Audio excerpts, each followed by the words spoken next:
Je m'appelle Marcel Chukaya. Je suis cake designer. Je suis d'origine gabonaise. J'ai grandi avec mon père, ma mère et mes 2 sœurs. Vous voyez, la famille restreinte. Enfant, j'étais plutôt timide, réservée. Je me souviens qu'en classe, je levais rarement le doigt. Généralement, mes résultats scolaires étaient corrects. Je n'étais pas la première de la classe, mais j'étais toujours admise. J'ai des parents très stricts. Mon père, avec 3 filles, vous comprenez qu'il devait être très vigilant à l'époque. L'école, c'était vraiment le mot-clé, le mot d'ordre.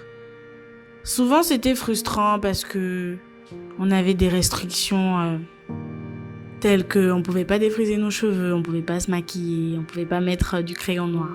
Mais bon, aujourd'hui, avec du recul, je leur tire mon chapeau. J'ai obtenu mon bac D à l'Institution Immaculée Conception.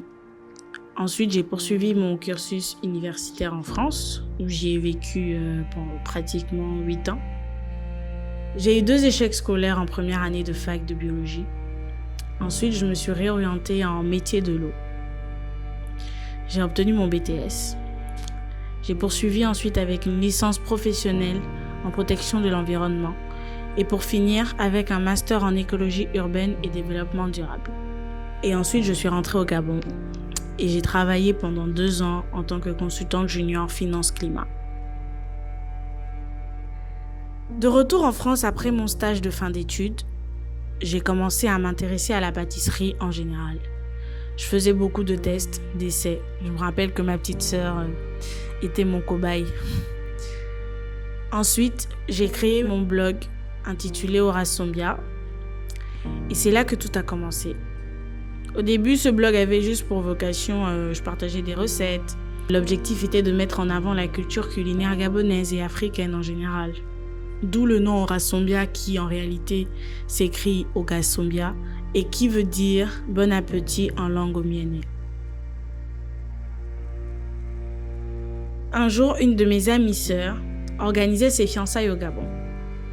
Et là, elle m'envoie un message pour me dire « Marcel, c'est toi qui feras mon gâteau de fiançailles. » Je rigolais au fond de moi, je me disais « Elle rigole ou quoi ?»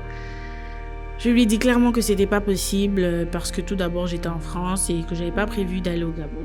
Et aussi que je savais pas faire de pièces montées, que je n'en avais jamais fait et je lui avais suggéré de trouver un pâtissier au Gabon. Malheureusement ou heureusement, elle n'a pas laissé tomber. Elle m'a convaincue et je ne sais comment d'ailleurs. Et j'y suis allée et j'ai réalisé ma première pièce montée de 3 étages sans expérience. C'était un vrai challenge pour moi. Je commence à songer à me lancer pleinement dans le cake design. En juin 2019, je démissionne de mon poste de consultante et je l'annonce à mes parents. Choc total. Par la même occasion, je refuse une autre proposition d'embauche dans une bonne structure de la place. Double choc pour mes parents. Pour l'annoncer à mes parents, ça m'a pris 3 semaines, voire 1 mois. J'avais maigri. Je stressais beaucoup à l'idée de leur dire que je plaquais tout pour vivre ma passion. J'ai beaucoup pensé à l'investissement aussi qu'ils ont eu à faire me concernant. Je savais également qu'ils étaient de la vieille école et qu'ils avaient travaillé toute leur vie dans le secteur privé, jusqu'à la retraite. Après ma certification, je reviens au Gabon en décembre 2019 et j'attaque la saison des mariages en collaboration avec une collègue qui a bien voulu m'associer à elle. Et là, ce fut l'extase. On enchaînait les pièces montées chaque semaine. C'était le pied. Et là, j'étais convaincue que j'avais trouvé ma place. Je me sentais libre de pouvoir faire ce que j'aime, comme je l'entends. Je me sentais utile parce que clairement, je répondais à un besoin. Je participe à des moments clés, des moments heureux de la vie des gens. S'il y a bien une leçon que je retiens de cette expérience, c'est qu'on possède tous un potentiel inestimable en nous, qui ne demande qu'à éclore, qui ne demande qu'à être exploité. Ce potentiel n'est pas en nous pour nous, il est là pour les autres et pour servir les autres. Je pense que nos propres limites sont mentales, autrement il n'y a pas de limite.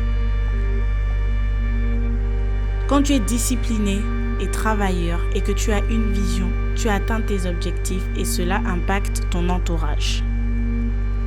On est tous une solution à un problème et on est l'échantillon de toute une masse.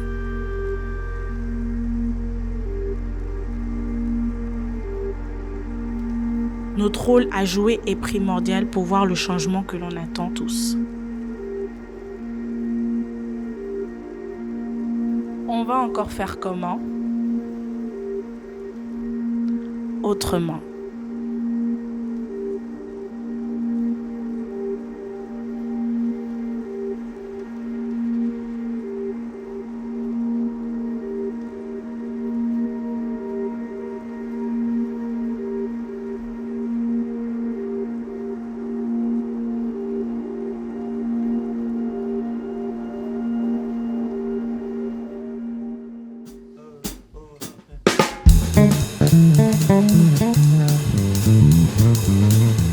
Je m'appelle Yacine Dorego, je suis ingénieur du son et acousticien gabonais, mais aussi pasteur.